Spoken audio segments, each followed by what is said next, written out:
Corporación Inmanente. Presencia internacional en medios. Después de estar escuchando esto, hasta las ganas de saludarte en otro idioma se me quitaron.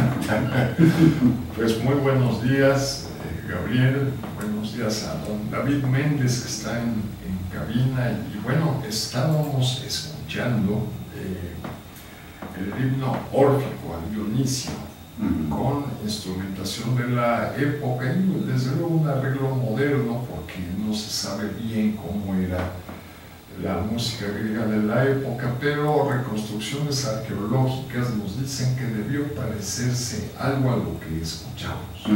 Bueno, tú me mencionaste, gracias a ti conocí el himno de Ugarit. El himno de Ugarit, que es probablemente la música que se conoce más antigua registrada, porque además hubo un intento de notación musical. Claro, hay música mucho más antigua, prácticamente desde que el hombre empezó a socializar, empezó también la música, es algo inherente al hombre, ¿no? Hablo del hombre especie, no vayan a pensar cosas exóticas, sobre todo el sector femenino, ¿no? Sí. Bueno, el Homo sapiens. Sí, el Homo sapiens. Entonces, el himno Ugarit exactamente es la música más antigua que tiene un registro, pero obviamente para evolucionar a un registro, la música es más antigua. Sí. Bueno, fíjate que hablando en términos ontológicos y antropológicos, nosotros tenemos la capacidad de hablar por una zona específica del cerebro que se llama región de área de Broca, porque Broca fue el médico que la describió. El gran Paul Broca, sí, la Sociedad Antropológica de París. Exactamente. Teorías interesantísimas. Y él descubrió esta área. Personas que no tienen el desarrollo del área de Broca no pueden expresarse a través del lenguaje oral. Pero esto debió llevarse en un periodo bastante prolongado de la evolución. Y seguramente la música precedió a la evolución del área de Broca, de modo que se puede deducir fácilmente que la música precedió al lenguaje. Es muy probable que sí. ¿Qué tipo de música? Pues a lo mejor utilizaban hojas de laurel, como se ha hecho durante innumerables siglos, ¿no? El silbido, el canto, los sonidos guturales, que tienen toda la categoría de música.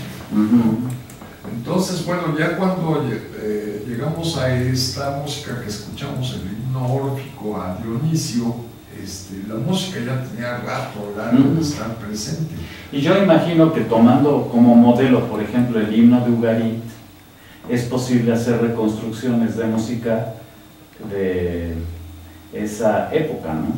Sí, fíjate que... O sea, esto que acabamos de escuchar no es cualquier invento mafufo de alguien que no, consumió...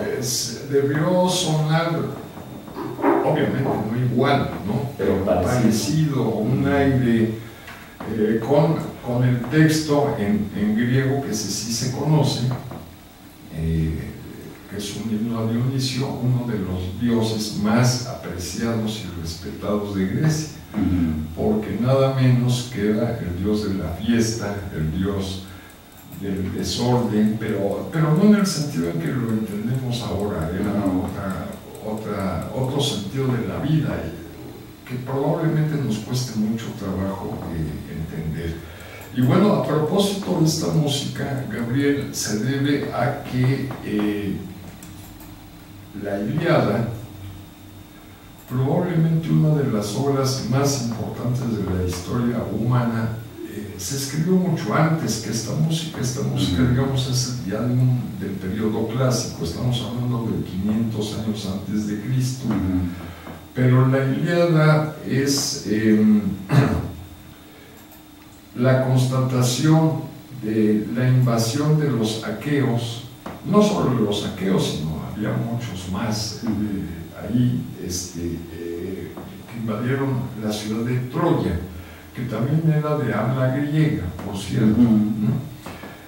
Troya, que está en el Esponto, en lo que hoy es Turquía, pues ocupaba un lugar estratégico muy, pero muy, muy importante, y controlaba el comercio entre el Mar Negro, el Mar Caspio y toda el Asia Central, a partir del paso precisamente por ese estrecho. Y los aqueos, finalmente, inventando el cuento del rapto de Helena, pues como buenos imperialistas que llegaron a ser, pues invadieron Troya y la acabaron. Bueno, toda esta narración de esta guerra, que dura 10 años en la obra de un individuo poco conocido, que es Homero, que algunos dicen que nació en Quíos, pero otros dicen que nació en algún lugar del interior de la península de Anatolia, y que incluso se le llegó a conocer con el nombre de Tigra. Pero Homero en realidad lo que hace es recoger todos los cantos de batalla que ya se tenían, y los recopila y les da una forma ya métrica. Cuando el griego ya había pasado del protogriego a ser un idioma de reconocimiento mutuo. Si tú no hablabas griego, eras bárbaro, que viene de barbaroi, que significa que hablas así como ajeno a los griegos. No era tan despectivo, simplemente tú eres un bárbaro, no hablas griego, no es como el bárbaro de ahora. Incluso podríamos decir que es algo como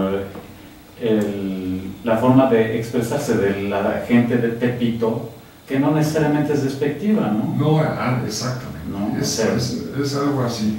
Si no eras griego o habías nacido en alguna de las ciudades-estado griegas, no podías ser ni ciudadano ni nada en Grecia. No tenías ese sentido del honor, la dignidad que los griegos tenían de sí mismos.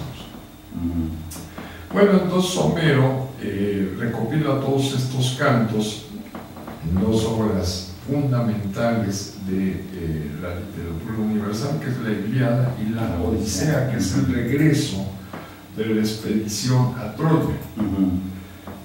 ¿De qué se trata el asunto? Bueno, pues es uno de los asuntos hasta cierto punto medio triviales. Llega un individuo a la corte de Agamenón, Menelao, que según Agamenón y Menelao eran hermanos, pero Agamenón era el rey de Esparta, y Menelao tenía a una de las mujeres más hermosas jamás concebidas. Entonces, así que hay una crónica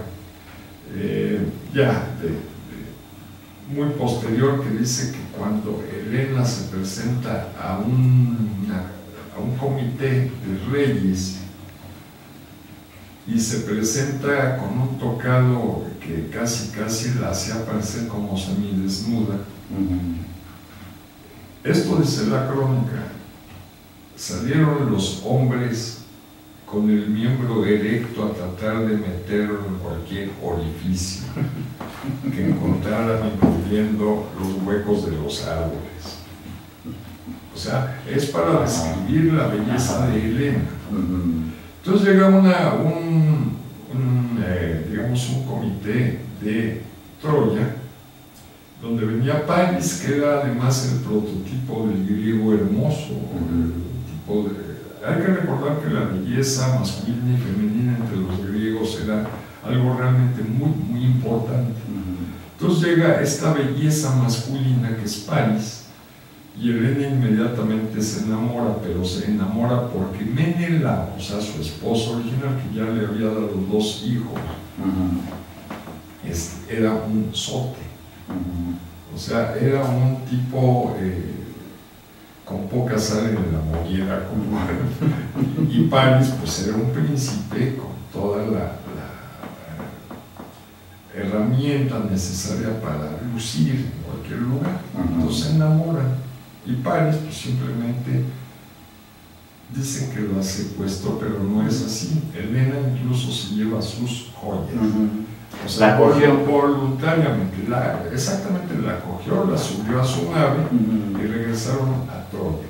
Y esto fue el pretexto para que Agamenón se reuniera con todos los generales y todos las ciudades, los ciudadanos de las ciudades-estado en Grecia, en la Hélade, y este aquí que ahí van a Troya. Estamos hablando más o menos de unos 1700 años antes de Cristo. Estaba en plena edad del bronce. Y aquí decimos que Homero recopiló los cantos porque en algunos pasajes aparecen palmas de hierro. Pero eso es muy posterior. De tal manera que la Ilíada, en su forma como la conocemos hoy, queda ya configurada y ya con esta estructura conocida más o menos en el año 125 antes de Cristo, más o menos, por ahí. Y ocurre que queda en Bizancio, en el gran imperio griego, y luego Constantinopla, y ahí queda guardada las versiones clásicas de la Ilíada. Con la caída de Constantinopla en 1453, el saqueo de las bibliotecas, que se llevaron a muchos maestros a Europa, a Occidente, estas obras, la Ilíada es dada a conocer para sorpresa de todo el mundo, pero en una traducción árabe. Entonces, como dicen los clásicos, es que tienes que aprender griego. Digo, no la mueres, man, porque primero tendría que aprender árabe, porque fueron los grandes traductores de los maestros griegos, ¿no? Bueno, el caso es que tiene 24 cantos y narra justamente la batalla de Troya, que probablemente la novela o el poema épico, como digo, más importante de la humanidad. ¿Y tú, Gabriel, cómo leíste la Ilíada? Híjoles, lo que pasa es que, fíjate que cuando la retomé, pues ya hace un buen tiempo que la había revisado, y a partir de hace 2 semanas que empezamos a platicar de esto, me empiezo a enfrentar con un lenguaje que forzosamente requiere la búsqueda de significados, ¿no? Lo que hace de la lectura algo bastante estimulante desde el punto de vista intelectual, ¿no? Porque te enriquece no solamente el lenguaje, sino también la imaginación, a través de la búsqueda de significados, que es algo que en lo particular es verdaderamente seductor, ¿no? O sea, y otra, esa forma en la que va mezclando sucesos humanos con cuestiones de mitología, le imprime un carácter bien especial, ¿no? Porque entiendes que la mitología tenía un fin esencialmente didáctico. Bueno, pues regresamos en un momento y les agradecemos su atención. Corporación Inmanente. Presencia internacional en medios.